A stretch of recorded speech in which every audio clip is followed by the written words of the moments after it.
तो क्या हो जब आपकी एक बहुत ही इंटरेस्टिंग सी रोड ट्रिप आपके लिए एक डरावना सपना बन जाए तो, और आपके दोस्तों के मरने का कारण भी। तो क्या करेंगे आप? तो आज जो मैं घटना आपको सुनाने वाला हूँ वो हमारे ही एक सब्सक्राइबर ने हमें भेजी है, और उनका ये मानना है कि ये कहानी सुनने के बाद आप लोग भी रोड ट्रिप्स को अवॉइड ही करेंगे। तो क्या हुआ था अमित और उनके फ्रेंड्स के साथ, जानेंगे हम आज की इस घटना में।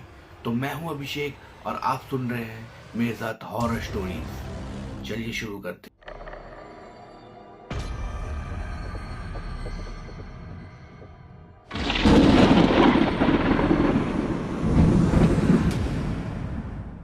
अमित और उसके तीन बहुत ही अच्छे दोस्त, राकेश, राजीव और अभिषेक। अमित अपने दोस्तों के साथ बचपन से ही था। उन्होंने साथ में स्कूलिंग की, कॉलेज की, और आज वो चारों अलग अलग कंपनियों में जॉब कर रहे थे। वो चारों हमेशा प्लान बनाया करते थे कि वो चारों कहीं ना कहीं घूमने जाएंगे, मगर बाकी सब प्लान्स की तरह भी उनके ये प्लान हर बार फेल हो जाते थे। क्योंकि कभी किसी को छुट्टी मिलती थी तो कभी किसी को नहीं मिलती थी, कभी किसी के घर में कोई प्रॉब्लम हो जाता था, या ब्ला ब्ला जो सबके साथ होता है वही उनके साथ भी हो रहा था। मगर वो एक और प्लान बनाते हैं दार्जिलिंग जाने का, और इस बार संजोग से उन चारों को सेम टाइम पे छुट्टी भी मिल जाती है। तो चारों बहुत ही खुश थे कि वो जा पाएंगे अब अपनी इस ट्रिप पे। अमित, जिसके पास एक कार थी, वो अपने तीनों दोस्त को उठाता है और चल पड़ता है दार्जिलिंग की तरफ। तो कोलकाता से दार्जिलिंग का जो डिस्टेंस है वो गाड़ी में आप आराम से 5 से 6 घंटा या 7 से 8 घंटे में पूरा कर सकते हैं। तो अमित और उसके बाकी दोस्तों का यही प्लान था कि वो पूरे रास्ते मजे करते हुए जाएंगे। अमित इन लोग में सबसे बड़ा था। रवि और राजीव लगभग सेम एज के थे, मगर अमित से 2 साल छोटे थे, और अभिषेक इन सब में सबसे छोटा था। तो अभिषेक को ये लोग बहुत ही प्यार से रखते थे, और अभिषेक इन्हें भैया भैया बोल के इनकी खिल्लियां उड़ाया करता था। वही हो रहा था। पूरे रास्ते ये लोग एक दूसरे के टांग खींचते हुए जा रहे थे। अमित की गर्लफ्रेंड का बार बार कॉल आ रहा था, तो ये लोग उनका मजाक उड़ा रहे थे कि भाभी को तो बता दे कि हम लोग के साथ जा रहा है। अमित बोलता है चुप रहो सालो, उसे झूठ बोल के जा रहा हूं।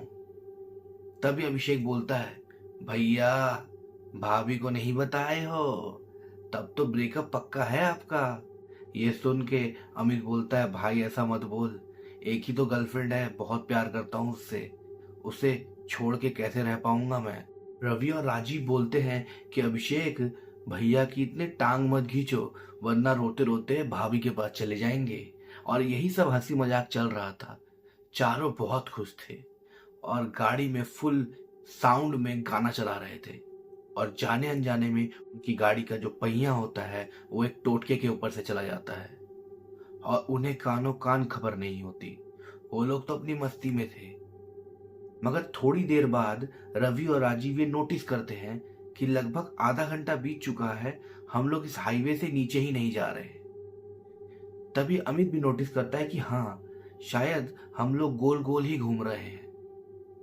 तभी अमित गूगल मैप्स ऑन करता है और दूसरा एक टर्न लेके और जाने लगता है दार्जिलिंग की तरफ। वो लोग लगभग रात के 11:45 या 12 बजे तक दार्जिलिंग के अंदर एंटर हो चुके थे, और जैसे ही वो जंगली और पहाड़ी इलाका आता है, अमित की गाड़ी रुक जाती है अचानक से, और रुकते रुकते अचानक उसके सारे लाइट जलने बुझने लगते हैं। ये देख के बाकी तीन जन बहुत ही डर जाते हैं, मगर अमित बोलता है कि रिलैक्स गाइस, ऐसा होता है इस गाड़ी में। ये सुन के अभिषेक बोलता है कि भैया आपकी गाड़ी तो भूतिया है, और रवि और राजीव हंसने लगते हैं। अमित बोलता है मेरी गाड़ी के बारे में कोई कुछ भी नहीं बोलेगा, ये मुझे बहुत प्यारी है। तभी जब ये सब बात हो रहा था, अमित नोटिस करता है कि उनकी गाड़ी जहाँ रुकी है वो जो इलाका है वो बहुत ही सुनसान है, और बाहर में बहुत ही ज्यादा अंधेरा था।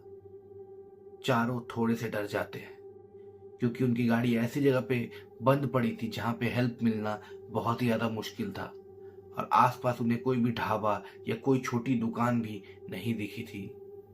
तभी अमित बोलता है कि मैं बाहर जाता हूँ और गाड़ी को चेक करता हूँ कि गाड़ी में प्रॉब्लम क्या है। सब कोई अमित को मना करता है कि रात का समय है, पहाड़ी इलाका है, बाहर मत निकलो, कुछ भी हो सकता है। तो अमित सबको बोलता है कि क्या आप तुम लोग को यहीं पर रहने का इरादा है, मैं बाहर जाके चेक भी ना करूं। ये सुनने के बाद सब कोई हाँ में हाँ भरते हैं और बोलते हैं कि तुम अकेले नहीं बाहर जाओगे, हम लोग सब साथ में जाएंगे। तब अमित बोलता है, भाई सिर्फ गाड़ी ठीक करनी है, हमें किसी की अर्थी नहीं उठानी, जो चारों साथ में जाएंगे। तभी अभिषेक बोलता है, भैया ऐसी बातें यहाँ पे मत बोलो, ये पहाड़ी इलाका है, यहाँ पे कुछ भी हो सकता है, भूत प्रेत यहाँ पे घूमते मिलते हैं। तभी अमित ये बात सुन के हंसने लगता है। रवि और राजीव भी हंसने लगते हैं। रवि और राजीव अभिषेक को बोलते हैं कि तू छोटा है ना, तू छोटा ही रहे, तू इतना बोलता क्यों है। अमित बोलता है, ठीक है चलो पहले गाड़ी को तो देखे कि इसको प्रॉब्लम क्या है। तभी जैसे अमित बोनट को उठाता है, गाड़ी से धुआं निकल रहा होता है। अमित ये देखता है कि गाड़ी बहुत हीट अप हो चुकी है, गाड़ी को थोड़ा पानी की जरूरत है और शायद इसका जो ऑयल पाइप है वो भी टूट गया है, उसको भी ठीक करने की जरूरत है। तभी अमित इधर उधर देखता है, रास्ता पूरा सुनसान होता है और अंधेरा, कुछ भी दिखाई नहीं दे रहा था, ना ही कोई इंसान था, ना ही कोई गाड़ी थी जो इनकी हेल्प कर सके। तभी अमित बोलता है कि मैं जाता हूँ और किसी मैकेनिक को खोजने की कोशिश करता हूँ। अभिषेक बोलता है, भैया ये रात में आपको मैकेनिक कहाँ से मिल जाएगा। तभी रवि और राजीव बोलते हैं कि हम दोनों साथ जाएंगे और मैकेनिक को लेके आते हैं। अमित बोलता है, मैं सबसे बड़ा हूं, मैं ही जाके मैकेनिक को लेके आऊंगा, तुम लोग शांत होके गाड़ी के अंदर बैठो। अभिषेक को बहुत डर लग रहा था, वो तो बस खड़े खड़े कांप ही रहा था। तभी जैसे ही वो बोनट को नीचे गिराते हैं, चारों देखते हैं कि गाड़ी के पीछे की सीट में कोई बैठा है। वो एक औरत के जैसा लग रहा था, उसके बाल उसके चेहरे के सामने थे और जैसे ही वो चारों की आंखें उसके ऊपर पड़ती है, वो भी अपना सर उठा के उनको देखता है और उसकी जो आंखें थी वो पूरी सफेद थी।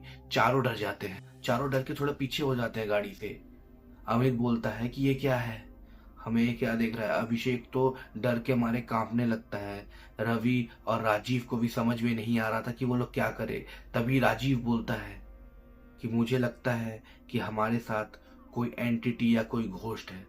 तभी अमित बोलता है कि ऐसा कुछ नहीं होता भाई, हमें भ्रम हो रहा है, रुक जाओ मैं जाके देखता हूँ। जैसे ही वो गाड़ी का पीछे का डोर खोलता है तो गाड़ी पे कोई नहीं होता। तभी अमित सबको बुलाता है, देखो कोई नहीं है, भ्रम था वो। तभी अभिषेक बोलता है, भैया चारों को साथ में भ्रम थोड़ी होगा। अमित को भी पता था कि ये कोई एंटिटी ही है, मगर अमित बाकी लोग को डराना नहीं चाहता था, इसीलिए ऐसी बातें बोल रहा था।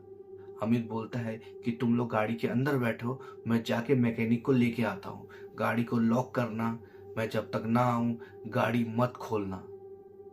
वो लोग इतना डर जाते हैं कि वो लोग गाड़ी के अंदर तो नहीं बैठना चाहते थे। इसीलिए अमित बोलता है कि ठीक है, तुम लोग को चलना है तो मेरे साथ चलो। चारों जन मिलके जाते हैं किसी मैकेनिक को खोजने के लिए। तभी जब वो थोड़ी सी आगे जाते हैं, जंगल आ जाता है और जंगल थोड़ा सा घना था। वो चारों जंगल के बीच से एक कच्चे रास्ते से जाते हैं। तभी अभिषेक को टॉयलेट आ जाता है। अभिषेक बोलता है, भैया मैं क्या टॉयलेट कर दूं।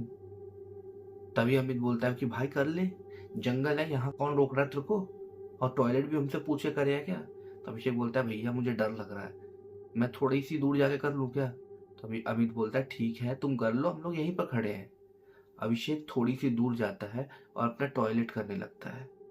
तभी अमित, रवि और राजीव ये लोग सिगरेट जलाते हैं और सिगरेट पीने लगते हैं। अभिषेक वहां पे टॉयलेट कर रहा होता है और अचानक से उसके चिल्लाने की आवाज आती है और ऐसा लगता है कि अभिषेक को घसीटते हुए कोई लेके जा रहा था। अमित अपना सिगरेट वहां पर फेंकते हुए अभिषेक के पीछे दौड़ता है। अभिषेक के पीछे दौड़ते दौड़ते दौड़ते दौड़ते अमित ये देख रहा था कि कोई काली सी परछाई थी जो अभिषेक का पैर पकड़ के उसे घसीटते हुए लेके जा रही थी। अभिषेक चिल्ला रहा था कि अमित भैया मुझे बचा लो, मुझे बचा लो, मैं मरना नहीं चाहता भैया, मैं मरना नहीं चाहता, ये कौन है मुझे नहीं पता, मुझे बचा लो। अमित बोलता है कि अभिषेक तो टेंशन मत ले, मैं बचा लूंगा तेरे को। रवि और राजीव तो डर से वहीं पर कांप रहे थे, उनका तो कदम ही नहीं बढ़ रहा था, उन्हें तो ऐसा लग रहा था कि ये क्या है। वो बस वहीं खड़े रह गए थे पुतले जैसे। अमित अभिषेक को बचाने की बहुत कोशिश करता है मगर उसे बचा नहीं पाता क्योंकि अभिषेक कहीं गायब हो गया था जंगल। अभिषेक को वो एंटिटी घसीटते घसीटते कहाँ लेके गई थी अमित को कहीं पता नहीं चला था और अमित भी जंगल के बीचों बीच आ गया था। अमित को इधर उधर देख के पता नहीं चल रहा था कि वो कहाँ से दौड़ के आया था और कहाँ जा रहा था।